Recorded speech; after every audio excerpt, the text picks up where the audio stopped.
Tapi yang paling mengejutkan jelas Kamboja. 9 pemain mereka naturalisasi. Kejap guys, 9 pemain ya, 9 pemain yang mereka naturalisasikan. Yuk, ini bahaya.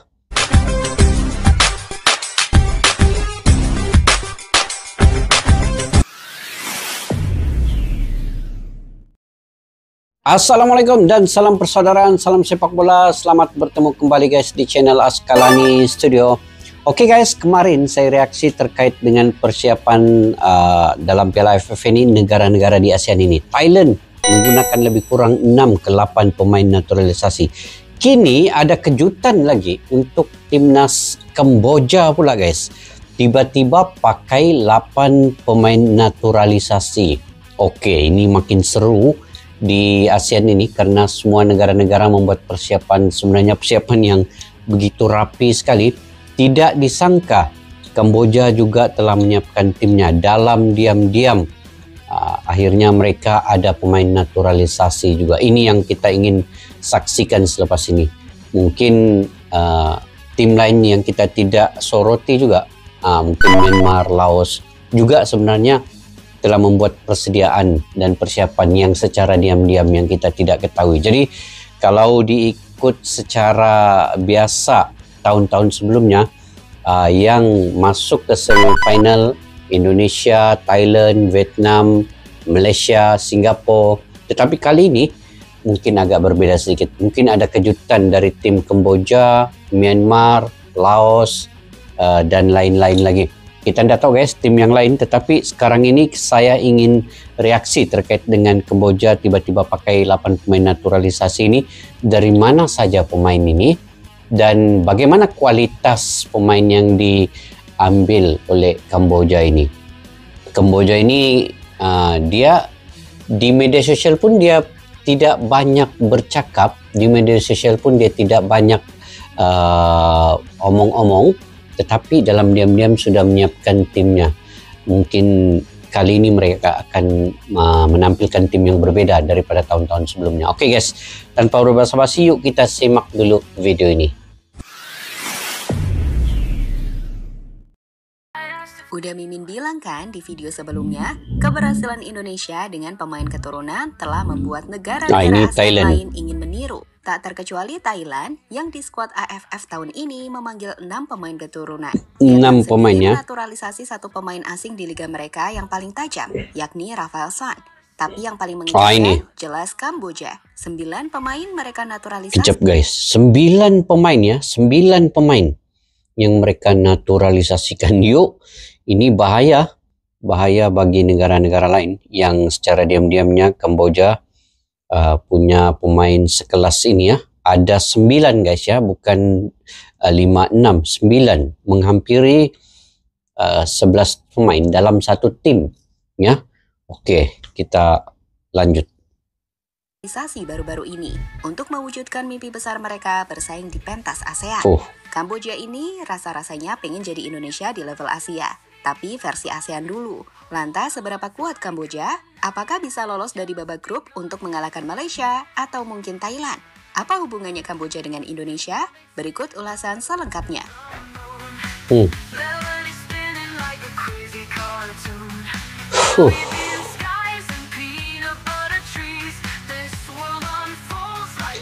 Malaysia takut kok bisa tiba-tiba pakai 9 pemain naturalisasi.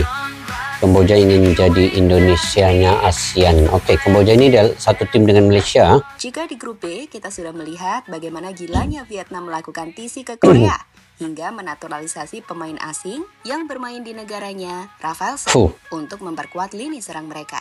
Serta Indonesia yang memakai pemain U22 di skuad Piala AFF. Maka di grup A, persaingan gak kalah menarik terjadi. Di grup yang diisi oleh Kamboja, Malaysia, Singapura, Thailand, dan Timur Leste itu, secara umum orang mungkin akan mengatakan bahwa Thailand dan Malaysia akan jadi 2 tim yang lolos ke babak berikutnya. Misalnya ada yang terpeleset, maka mungkin Singapura yang akan lolos. Tapi siapa sangka, kejutan tiba saat Kamboja diprediksi akan memberikan tontonan yang berbeda dengan deretan pemain naturalisasi yang mereka panggil di ajang AFF ini. Makin menarik guys, makin seru. Jadi baru-baru ini, Federasi Kamboja itu akhirnya mengumumkan nama-nama pemain mereka yang akan bertarung di ajang AFF. Total ada 26 nama pemain dengan rata-rata usia 25,12 tahun. Usia yang menggambarkan jika tim ini diisi oleh para pemain yang tengah matang. Menariknya, dari 26 nama pemain yang dipanggil dari timnas Kamboja, 8 diantaranya adalah pemain keturunan dan naturalisasi. Tercatat tim Kamboja memiliki 2 pemain keturunan Kamboja. Keduanya adalah Leng Nora, pemain yang lahir di Kamboja namun memiliki darah Ghana, dan Nick Taylor, pemain yang lahir di Amerika Serikat dengan sang ibu merupakan Kamboja. Selain pemain keturunan, 6 lainnya adalah pemain yang dinaturalisasi tanpa hubungan darah, seperti Hikaru Mizuno, Takaki Ose, dan Yudai Ogawa dari Jepang ke Kamboja. Mohamed Fiskan, pemain dari Afrika Selatan, Andres Nieto dari Kolombia, dan Abdelkader Koulibaly dari Pantai Gading. Mereka ini adalah para pemain yang bermain di Liga Kamboja, yang kemudian dinaturalisasi oleh Federasi Kamboja untuk membela negara tersebut.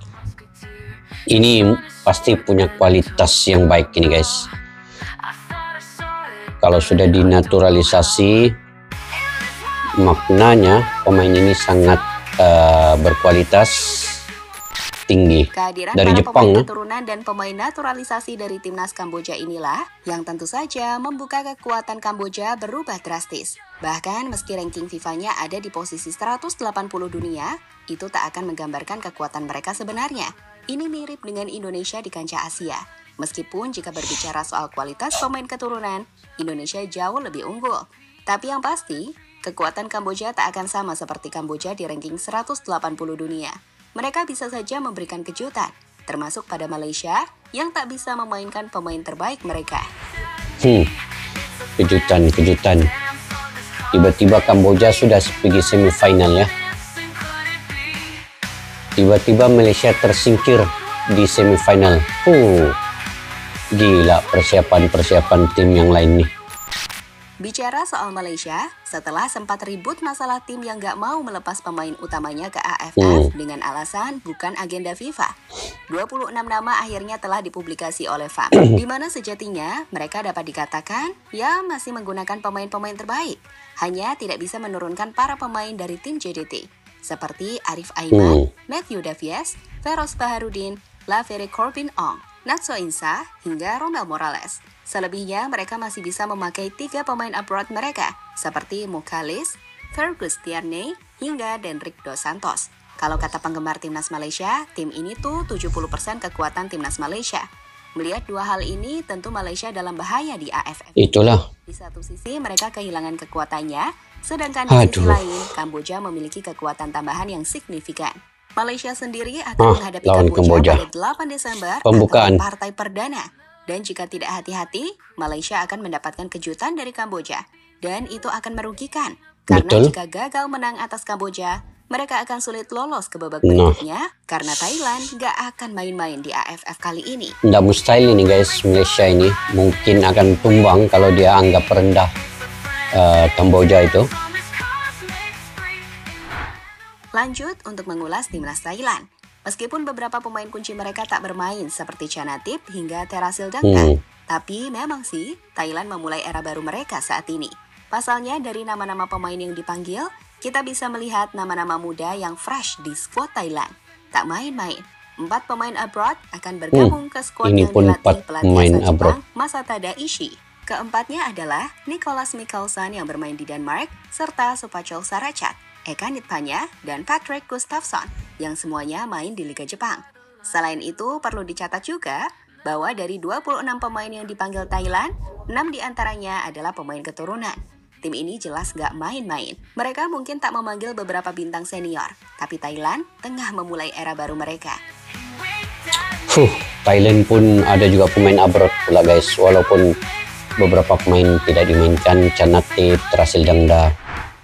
Melihat apa yang ada di skuad Kamboja, Thailand, Malaysia, hingga mungkin Singapura, Grup A jelas akan menghadirkan cerita persaingannya tersendiri, teman-teman.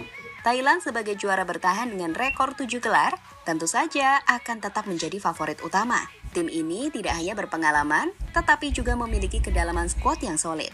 Dan perlu diingat, Thailand adalah tim dengan ranking FIFA terbaik di ASEAN saat ini.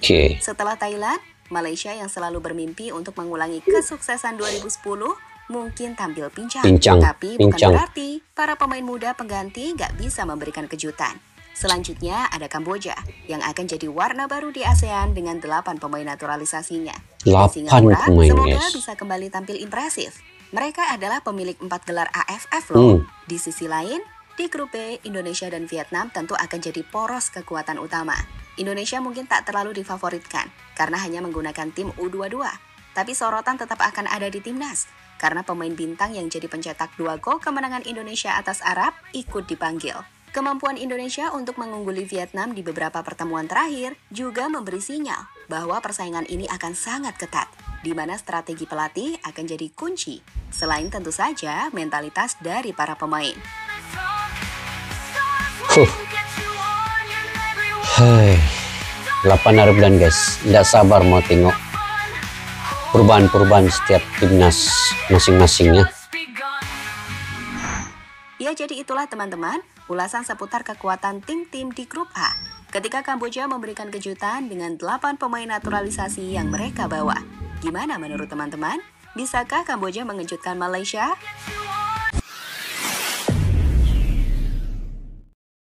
Oke guys, bukan saja Kamboja ini bisa mengejutkan tim Malaysia, berkemungkinan akan mengejutkan tim-tim lain juga. Jadi kita nantikan perlawanan pada partai perdana 8 tanggal 8 ya, tanggal 8 ini itu pembukaannya.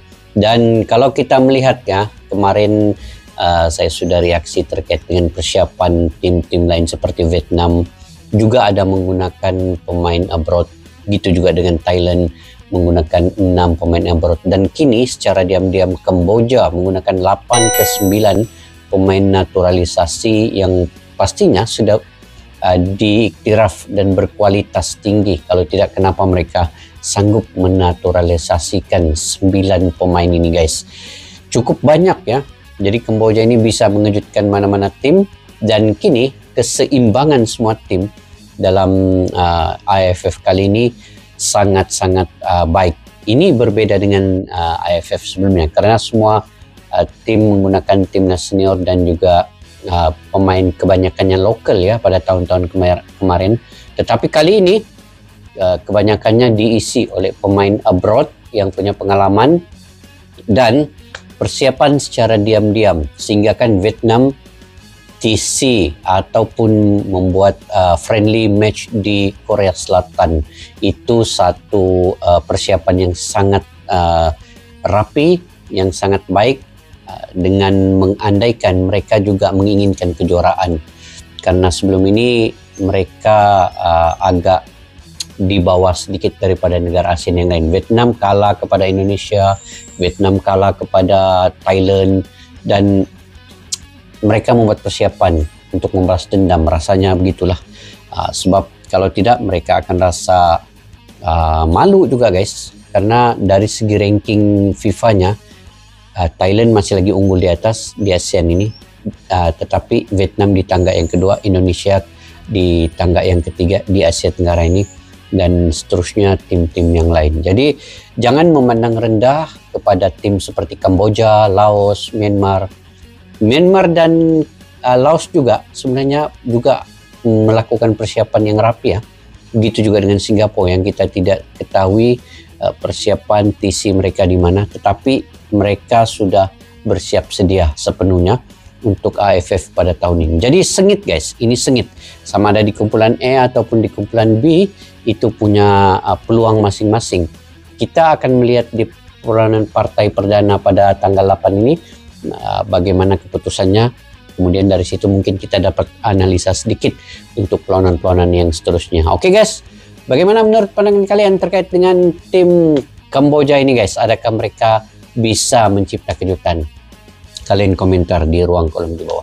Pada yang baru mampir ke channel ini, jangan lupa subscribe, like, share, dan komen jika kalian suka dengan saya punya reaksi juga. Oke, sampai ketemu lagi. Assalamualaikum warahmatullahi wabarakatuh. Bye-bye. Askalani Studio untuk kita channel yang bereaksi tentang apapun yang ada di Indonesia, channel YouTube dari Malaysia di Askalani Studio. Jika mau tahu tentang Indonesia, ayo like and subscribe channel kami Askalani Studio.